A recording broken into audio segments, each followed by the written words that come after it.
Hello guys! Ngayon meron tayong Vivo Y15. So, tinignan ko na kanina ito kung Y15 talaga sa camera. So, turn off lang po na natin. Trinay ko kanina sa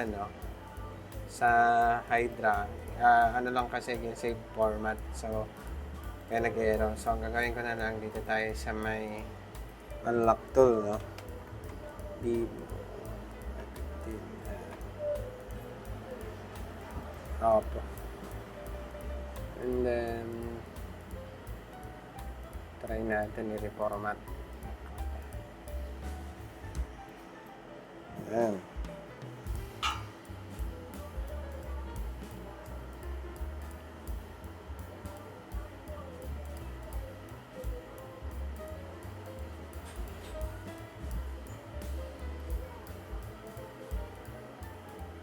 So, yan, okay na kagad. Samantalang dito kasi sa may sa may Hydra tool, kailangan mo po siyang i-ganyan, no?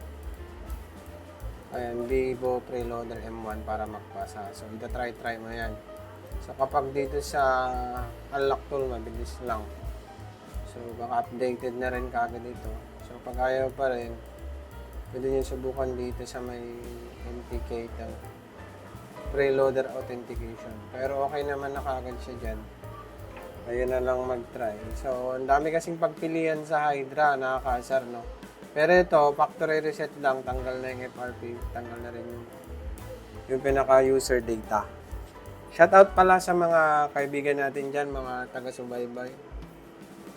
Kaunti lang kasi repair natin ngayon sa mga flashing, no? Kaso, yung sa ating ibang mga tutorial, baka next time na lang kasi sobrang busy pa ako ngayon. At puro board level na yung ating mga nire-repair.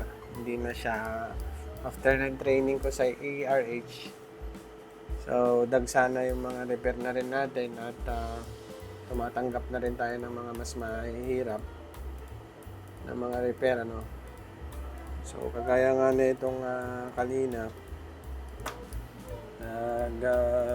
wala pa tayong JTAG, so easy JTAG, nag-chip off ako gamit ang Hydra. Ayan. So, pwede pa rin siyang pagtiyagaan. So, medyo matagal lang siya guys, yung ating, kasi nag-format siya ng user data. So, kaya medyo mas matagal. So, ito na, set up lang natin yung phone natin. Next. Philippines.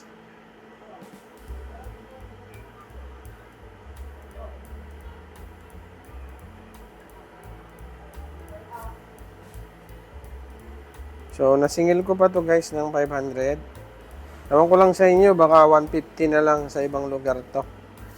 Dito sa amin, kaya ko pang singilin ng 700, 500. Kasi, wala naman tayong ibang kalaban dito na nagtatanggal. Saka ayaw nilang bumili ng software, no? Ayan. So, ito, bahala kayo kung magkano singilan nyo. So, okay na siya, guys. Minsan, binabarat to. Pinapatulang ko na lang din. 300, gano'n. Ayan. Pambili pa yon ng ulam. Yan, maraming salamat. Like, share, and subscribe, mga kapatid. Bye-bye.